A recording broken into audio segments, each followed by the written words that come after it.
شخص وقتی که پروبلماتیک خودش رو، دغدغه خودش رو، پرسش خودش رو از زندگی و معنای هستی و معنای زندگی مطرح میکنه و مسیر خودش رو مشخص میکنه، حالا میتونه به روانی کردن روانش بپردازه. اینجا میتونه از روانکاو کمک بگیره، از روانشناس کمک بگیره در اون مسیر خودش، یا از تمرینات خودکاوی در عرصه روان کمک بگیره. حالا به طور خاص در حوزه روانشناسی و روانکاوی کارن هورنای راجع به خودکاوی مطالبی داره، کتابی داره و در حقیقت به این پرداخته میشه. میخوام بگم در حوزه روانشناسی و روانکاوی بخش خودکاوی روانی بهش پرداخته شده تا حدی و میشه از اون استفاده کرد و اون تمرینات پرداخت.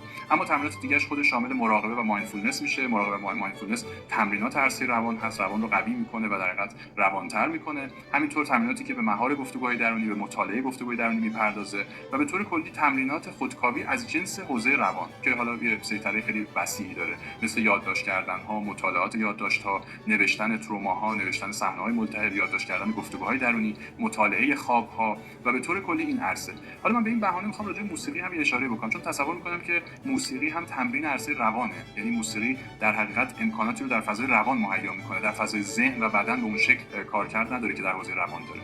اگر برگردیم به اون تعریف روان که فضای متحرک بین ذهن و بدن ما رو داره تبیین میکنه، اون موقع موسیقی به عنوان تنها هنری که عینیت و مترش یک ماهیت زمانمنده، یعنی صوت مثل مابقی هنرها و متر مابقی هنرها صلب نیستش، بلکه صوت ماهیتی که زمان لازم داره تا خودش رو عیان بکنه و پدیدار بشه و مادامی که داره پخش میشه باشه کاری کرد، مادامی که صوت در جریان هست میشه باشه کاری کرد. در حقیقت صوت وایبریشن و ارتعاشات امواج سیال محیطی که تحت یک تحرکی در اینجا اکنون داره به شنونده میرسه و این خودش جاری بودن و روان بودن صوت تعیین میکنه که این داره در عرصه روان اتفاق میفته. یعنی از گذشته در موسیقی کلاسیک هم همینطور بوده، در حقیقت قصد تاثیرگذاری در حوزه نفس، انفعالات نفسانی و همینطور حوزه روان بوده.